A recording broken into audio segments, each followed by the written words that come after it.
大家好，欢迎收看艳红的手工视频。今天给大家带来的是龙岩罐的制作过程。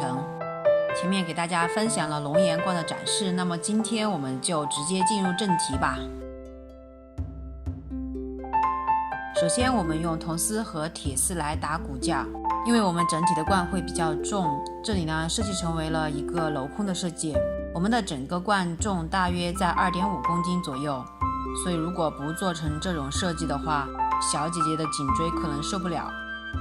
那么我们首先做的就是骨架的底部还有骨架的前端。那么我们做这个的话，前端最主要是想把它做成一个龙头的设计，所以前面分成了3个部分，一个部分是中间的鼻梁的部分，还有一个部分是鼻翼的部分。鼻翼部分最主要是分布在左右两边，前面的部分还包含一个龙角的部分，这里是左右两边各一个，用热熔胶先固定以后，再用铜丝进行固定，再加上一对龙的触须，这样子的话，我们在正面的时候就有一个整体的感官，就感觉就是它是一个龙形的一个设计。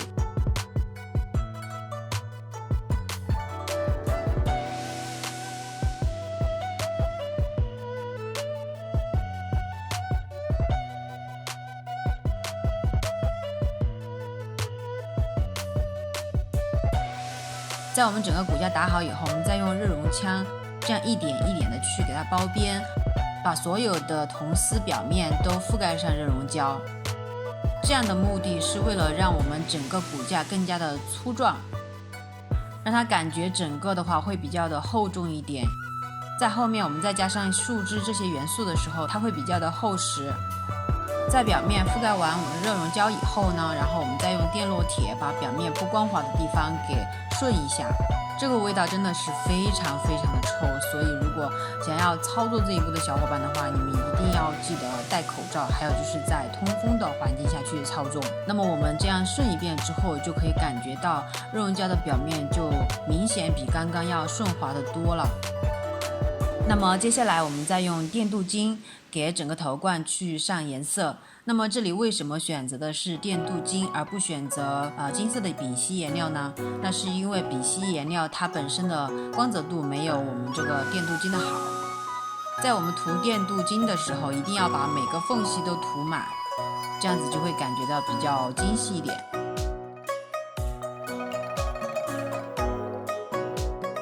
那么这2片呢是我用到的铁质的部件，为了统一颜色，我们同样的用电镀金把它给抹成哑金色。大家都知道我们的铜件和铁件其实它的颜色是有区别的，这里我用到的金色它有点像铜酸洗的，而我们一般的铁件的话，它的颜色会更金一些，所以这里的话我们采用的是哑金的颜色，这样也会让整个罐看上去更加的高档一点。那么接下来我们就将这些花片加在我们的骨架上，在前面部分镶上一圈带珍珠的流苏，在我们的正前面我们可以用铜花件去慢慢的去拼接。那么这里会用到这种3朵小花的铜铸件，在前面部分呢，我们会用一些仿花丝镶嵌的一些铜铸件，还有一些铜铸的叶子花之类的。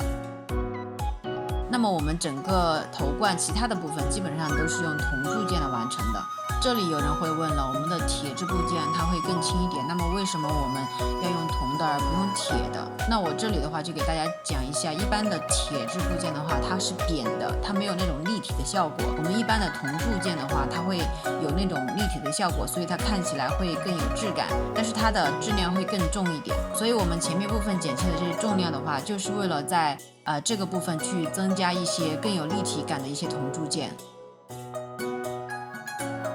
那么我们在后面的这些部分的话，一般都是用到的一些铜的一些小花片，还有一些小叶子。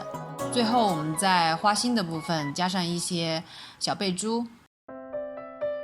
在每一个片状结构的下面，我们都吊上这种小流苏，这样会增加我们头冠的一个空间感。这个冠的流苏大概有500多条，所以这个流苏也是非常耗时的一部分。再穿上我们的长流苏，那么我们整个冠就差不多做好了。服装的部分这次也是由我妈妈来进行制作的，这次我们采用的是红金的配色。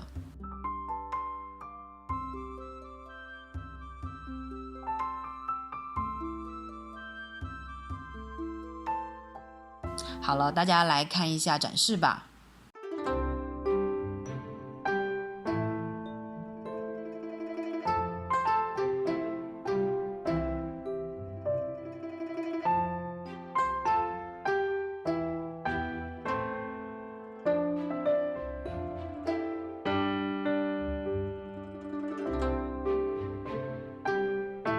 如果有想看模特展示的小伙伴，可以翻看我前面的视频哦。